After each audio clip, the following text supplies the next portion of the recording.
Hello friends, good morning. Welcome to my YouTube channel Radhika's life and living. मैं हूँ राधिका और आप सभी को मेरा प्यार भरा प्रणाम। तो दोस्तों, आज मैं बहुत दिनों बाद व्लॉग में आई हूँ।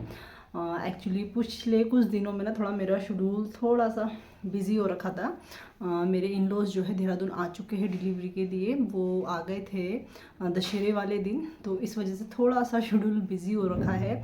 तो इस वजह से मैं बिल्कुल भी ना मतलब व्लॉग नहीं बना पा रही थी। मुझे ना बिल्कुल भी टाइम नहीं लग पा रहा था। तो आज काफ़ी दिनों बाद थोड़ा सा टाइम था, तो मैंने सोचा कि आप लोगों को अपनी हेल्थ की अपडेट दे दूं और क्या क्या तैयारी चल रही है वो सारी चीज़ें आपको बता दूं, क्योंकि आप भी मेरी एक फैमिली हो तो फैमिली के साथ हर चीज़ शेयर करनी चाहिए। तो सबसे पहले कैसे हैं आप लोग? आई होप कि आप सब बहुत अच्छे होंगे और स्वस्थ होंगे।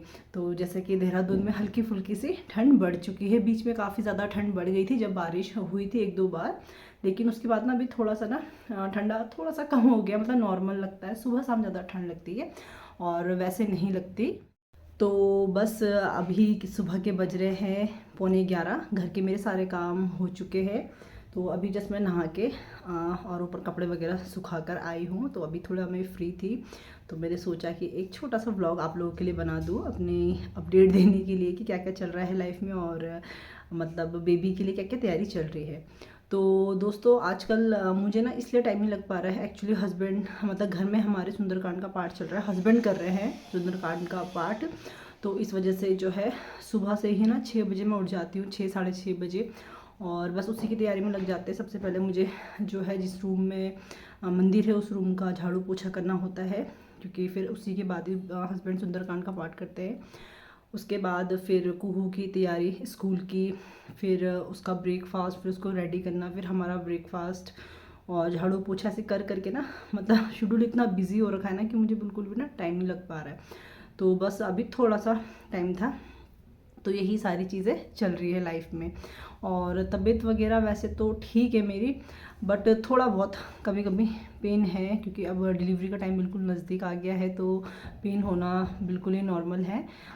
वैसे जो मेरे जॉइंट्स वगैरह में पेन थे वो अभी है, बट धीरे धीरे मे बी और भगवान से प्रार्थना है कि डिलीवरी के बाद जो है वो सारे चले जाए, क्योंकि शायद वीकनेस है। तो इस वजह से जितने भी जॉइंट्स है ना बॉडी में, उसमें मतलब मेरे हमेशा ही जो ये मेरा पूरा प्रेगनेंसी का टाइम गया है उसमें पेन रहा है।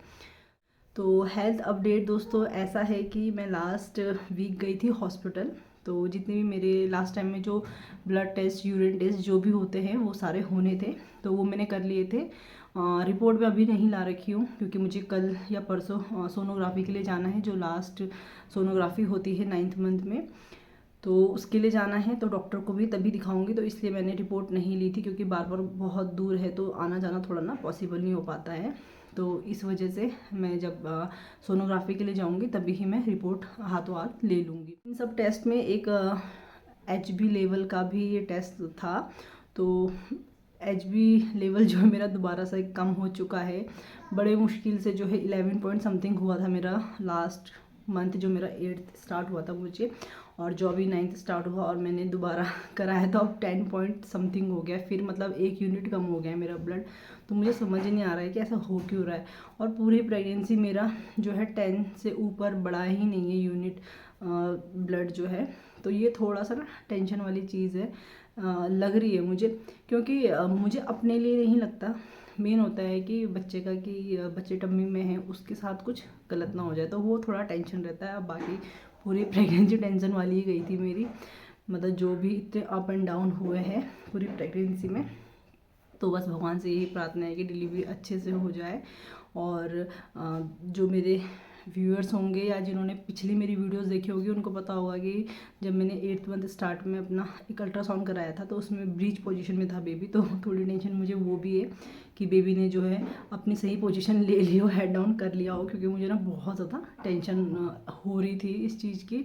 वैसे फील तो मुझे ऐसा हो रहा है कि शायद हेड डाउन कर लिया है, बट अब जब सोनोग्राफी के लिए जाऊंगी तभी ही पता चलेगा। और मैं डॉक्टर के पास गई थी तो मैंने उनको बताया था, तो वो हंस रही थी कि इतनी टेंशन क्यों ले रहे हो आप, कि अभी तो बहुत ज़्यादा टाइम है आपके पास। और कुछ बेबी तो ऐसे होते हैं जो बिल्कुल लेबर पेन स्टार्ट जब हो जाते हैं, मतलब डिलीवरी से पहले ही हेड डाउन करते हैं, कि कई केस में ऐसा भी होता है। और आप टेंशन मत लो, अच्छे से अपना खाओ पियो, वॉक करो, और ऐसी कोई टेंशन मत लो, आपकी अच्छे से नॉर्मल डिलीवरी हो जाएगी। क्योंकि सबसे ज़्यादा डरना मुझे सिजेरियन का ही लग रहा है कि मतलब सिजेरियन ना हो, क्योंकि पहले जो मेरी प्रेगनेंसी थी उसमें भी मेरी डिलीवरी नॉर्मल हुई थी और इसमें भी मैंने वैसे पूरी कोशिश करी है कि नॉर्मली हो। तो डॉक्टर भी ये कहते कि ऐसे टेंशन मत लो। डॉक्टर ना हंस रहे थे मुझे देख के, जब मैं उन्हें बता रही थी कि मतलब बच्चे ने भी पोजीशन ले रखा है, कैसे होगा। तो मुझे समझा रहे थे कि आप टेंशन मत लो। तो थोड़ा सा उस टाइम में रिलैक्स हो गई थी। बाकी कल या परसों सोनोग्राफी के लिए जाना है, तब पता चलेगा कि बेबी ने हेड डाउन किया है या नहीं किया है। और जब तक ना बेबी आपके हाथ में नहीं आ जाता ना, तब तक एक मदर को ना टेंशन ही रहती है। मुझे बच्चे की पोजीशन की, उसके वेट की, ये सारी ना टेंशन है अभी कि कितना वेट होगा, क्या होगा। क्योंकि पूरी प्रेगनेंसी में ठीक से खा नहीं पाई और मेरा वेट भी गेन नहीं हो रहा था। मेरा अभी जो लास्ट मंथ था, मेरा 8th मंथ गया है, इसमें मेरा वेट गेन हुआ है। उससे पहले मेरा 3 या 4 किलो ही वज़न गेन हुआ था। और मतलब अभी जो मेरा वेट है वो नॉर्मल एक जो प्रेगनेंसी में होना चाहिए उतना ही बड़ा है, ज़्यादा भी नहीं बड़ा है कि ओवर। और बॉडी में ऐसा कोई फैट भी नहीं लग रखा है, आप स्किन में देख सकते हैं। बाकी और बॉडी में भी कहीं ऐसा फैटी से पेट में ही है जितना भी फैट लग रहा है। तो यही सारी चीज़ें हैं। तो आजकल ना ऐसे शेड्यूल बिज़ी हो रखा है, तो मैं बिल्कुल भी ना ब्लॉग वगैरह नहीं बना पा रही हूँ। बट कोशिश करूँगी कि आगे जो है कंटिन्यू करूँ, आप लोगों को अपडेट देती रहूँ कि क्या क्या हो रहा है मेरे साथ और क्या क्या चीज़ें। डिलीवरी की ऑलमोस्ट सारी तैयारी हो चुकी है मेरी, और आप लोगों ने वैसे देखा ही था पिछली वीडियो में कि धीरे धीरे करके मैंने सारी जो है प्रिपरेशन कर ली थी अपने डिलीवरी के लिए पहले ही, क्योंकि अकेली थी, साथ में कोई था नहीं, तो इस वजह से। तो बैग मैंने अपना और बेबी के लिए बिल्कुल पैक कर लिया। बट थोड़ी सी ना एक प्रॉब्लम है, उसमें मैंने कपड़े थोड़े ना ज़्यादा वुलन वाले रख लिए हैं। मुझे ऐसा लग रहा था कि इस टाइम तक बहुत सर्दी हो जाएगी, तो इसीलिए मैंने अपना और बेबी का उस हिसाब से कपड़े रखे थे। तो फिर उसके बाद मैंने थोड़ा सा चेंज किया है, मतलब उसमें कुछ तो ज़्यादा ही गर्म कपड़े रखे हैं, 1 या 2 पेयर बेबी के, और कुछ मैंने थोड़ा सा ना हल्के रख दिए कि अगर इसी तरह का मौसम रहा तो इतना मतलब ज़्यादा बच्चे को ना हैवी भी पहनाना सही नहीं है, नहीं तो फिर बच्चों को ना रैशेज़ हो जाते हैं बॉडी में। और अपने लिए भी मैंने जो है 1-2 मैक्सी रख ली है, वुलन वाली भी रखी है और थोड़ी हल्की गरम वाली भी रखी है, और लोअर टी शर्ट भी रखे हैं कि जैसी मुझे ना ज़रूरत महसूस होगी उस हिसाब से मैं यूज़ कर लूँगी। तो बस ये सारी चीज़ें तो सारी अच्छे से पैक हो चुकी है। बस ये है कि अगर डिलीवरी का कभी भी कुछ भी लगा तो सिर्फ बैग उठा के जाना है। सारी चीज़ें मैंने पैक कर रखी थी। तो यही चीज़ें होती है, अगर आप ना सारी चीज़ें पहले से ना मैनेज करके चलते हो अपनी और प्रिपरेशन करके चलते हो तो ज़्यादा दिक्कत नहीं होती। और ऐसे ही मैंने घर की सारी क्लीनिंग वगैरह कर ली थी, आप लोगों ने पिछली वीडियोज़ में देखा ही था। तो घर भी मतलब बिल्कुल अच्छे से क्लीन है, ज़्यादा कोई डस्टिंग वगैरह करने की इतनी ज़रूरत नहीं। जो डेली डस्टिंग है बस वही मैं आजकल कर रही हूँ। बाकी बेड वगैरह और अलमीरा वगैरह जितनी भी थी वो पहले ही सारी क्लीन कर चुकी थी, और अपनी किचन भी मैंने सारी अच्छे से क्लीन कर ली थी, डिवाइड करके थोड़ा थोड़ा करके। तो बस इसीलिए मैंने करी थी कि आगे जो है डिलीवरी के टाइम पे ज़्यादा दिक्कत ना हो या क्लीनिंग में ना ज़्यादा गैप ना हो जाए। क्योंकि आप जो है कुछ स्पेस ऐसे होते हैं घर के जहाँ आप ना बहुत कम यूज़ करते हो, तो वो ना गंदे भी होते हैं और मतलब हम उस जगह को ना देख भी नहीं पाते। जैसे किचन की स्लैब वगैरह हो गई, बहुत सारी जगह होती है, अलमीरा वगैरह होगी, ठीक से क्लीन नहीं कर पाते हो। तो इसलिए मैंने पहले ही सारी चीज़ें मतलब डिवाइड करके कर ली थी, तो थोड़ा इजी हो गया इसलिए। तो बस अभी वेट है बेबी का कि बेबी कब आता है।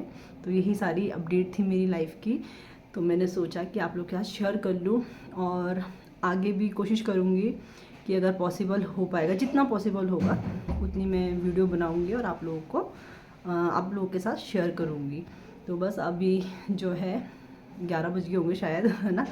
तो अभी थोड़ी देर में लेटती हूँ क्योंकि थक भी जाती हूँ इस टाइम ना। जो 9th मंथ होता है ना, थोड़ी ना बॉडी बहुत ज़्यादा हैवी लगती है आपको, और थकान भी ना बहुत जल्दी लग जाती है। तो इसीलिए घर के काम निपटा के ना मैं थोड़ी देर रिलैक्स कर लेती हूँ, क्योंकि अभी कुहू नहीं है तो मैं आराम से रिलैक्स कर लेती हूँ। कुहू आ जाती है ना उसके बाद मैं बिल्कुल रिलैक्स नहीं कर पाती हूँ। अगर वो सो रही है तो ही रिलैक्स करती हूँ, नहीं तो वो ना मुझे बेड में लेटने भी नहीं देती, इतनी परेशान कर देती है, इधर से उधर सामान फैलाना। बच्ची है तो वो चीज़ें करती रहती है, तो इस वजह से ये टाइम मेरा ज़्यादा अच्छा लगता है मुझे कि मैं रिलैक्स करूँ या थोड़ी देर ना लेट जाऊँ। फिर उसके बाद 12 बजे से मैं जो है लंच की तैयारी कर लेती हूँ, और फिर वही 3 बजे तक किचन से मैं फ्री होती हूँ। उसके बाद फिर कुहू को सुलाती हूँ, फिर कुहू 5:30-6 बजे तक उठती है। फिर बस वही डिनर की तैयारी वगैरह हो जाती है। और इस चक्कर से ना मेरी आजकल बिल्कुल वॉक भी नहीं हो पा रही, ना सुबह हो रही है, ना दिन में हो रही है, ना शाम को हो रही है। वॉक मैं कर ही नहीं पा रही हूँ, बट फिर भी जितना भी मेरे से पॉसिबल होता है मैं उतनी वॉक कर लेती हूँ। जैसे मुझे थोड़ा सा टाइम मिलता है, दिखता है कि कुहू ना बिजी है, खेल रही है या सो रही है, तो मैं थोड़ा बहुत ना वॉक कर लेती हूँ। तो यही सारी चीज़ें हैं। तो कल शायद तो क्या मतलब 90% तो कल ही जाना है वैसे सोनोग्राफी के लिए, अगर कोई दिक्कत ना हुई, मतलब कि हस्बैंड अगर कहीं बिज़ी ना हुए तो। नहीं तो फिर परसों तो हमें जाना ही है। तो बस यही है। और मैं फिर उसके बाद बताऊंगी कि रिपोर्ट में क्या आया और बेबी ने हेड ऑन किया या नहीं किया, क्या पोजीशन है, जैसा भी रहेगा आप लोगों के साथ ज़रूर शेयर करूँगी। तो ठीक है, मैं इस ब्लॉग को यहीं पे करती हूँ एंड। और आप लोगों के लिए मैं कामना करूँगी ईश्वर से कि आप लोग सब स्वस्थ रहें, और आप सब भी मेरे लिए प्रेयर करना कि मेरी डिलीवरी अच्छे से हो जाए और एक हेल्दी बेबी हमारे साथ हमारे घर में आए। तो ठीक है दोस्तों, बाय बाय।